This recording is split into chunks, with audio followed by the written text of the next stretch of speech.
Lundi 9 septembre, une trentaine de vendangeurs investissaient des vignes du domaine Joseph Catin situé à Colmar. Le chardonnay ouvrait le bal des cépages vendangés pour l'élaboration du crément.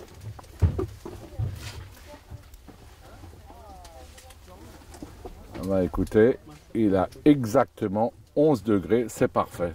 Vous pouvez continuer.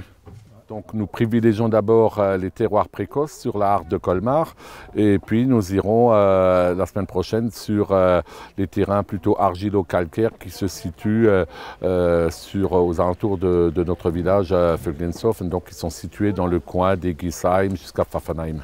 Après une récolte 2018 qui était fort abondante, nous sommes devant une récolte de 2019 qui est vraiment bien équilibrée au niveau de la charge. Il n'y a pas de charge excessive.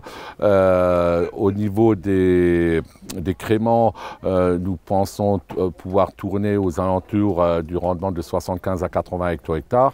Et au niveau des cépages, donc pour l'appellation Alsace, il y a quand même des parcelles très hétérogènes et moins de charge, surtout sur les Gewürztraminer qui vont plutôt aussi aux alentours de 60-70 hectos maximum. La sécheresse cette année sur les terrains argilo-calcaires ne posait pas de problème. Par contre, sur des terrains graveleux, disons avec une couche de terre pas trop épaisse, je veux dire, des fois on est au bord vraiment d'un stress. Et les pluies que nous avons eues, notamment pendant la foire au vin, toujours fin juillet, début août, a vraiment été la bienvenue. On a quand même eu 50-60 mm au beau moment et je crois aujourd'hui quand vous voyez le feuillage des vignes il est parfait. On a vraiment une vigne qui les degrés ont augmenté entre 1 degré et 1,5 degré par semaine, ce qui est bien la preuve que le végétal était sain et en bonne condition pour une maturité optimum.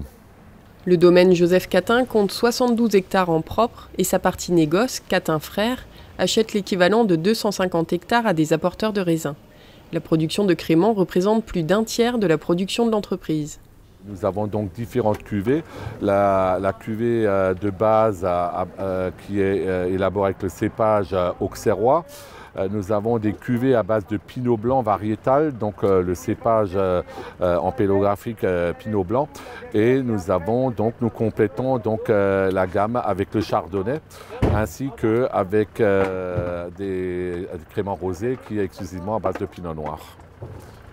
Nous avons également des cuvées que nous dessinons au vieillissement, c'est la cuvée Émotion, que nous avons lancée au niveau du syndicat des créments, en bouteille spéciale que nous laissons sur latte, pour l'autolyse des levures pendant 2-3 ans minimum, pour amener, disons, une connotation un peu plus toastée à ces créments qui ont une aptitude pour la garde.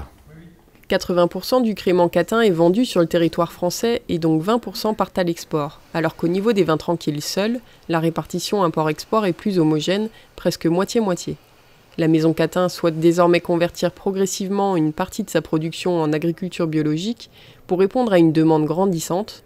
Les bouteilles aujourd'hui estampillées bio dans sa gamme provenaient jusqu'à maintenant de vins ou de raisins issus d'apporteurs. Commercialement, il y a une demande, surtout dans certains pays à l'étranger, qui sont demandeurs de vins issus de l'agriculture biologique. Et nous adaptons donc notre offre par rapport à la demande. Et aujourd'hui, nous souhaitons passer à peu près avec une trentaine d'hectares en conversion. Cette conversion dure 3 ans.